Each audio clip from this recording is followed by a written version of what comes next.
हे अर्ध तर सोडा पण जेलात जावं लागणार आपल्याला.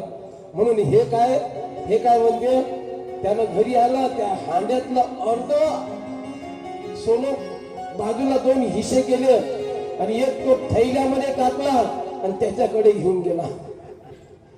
हे घे म्हणे दादा. तो पाहिजे त्याने दिसलं पिवळं हे का हो म्हणे. अरे सोनं आहे म्हणे.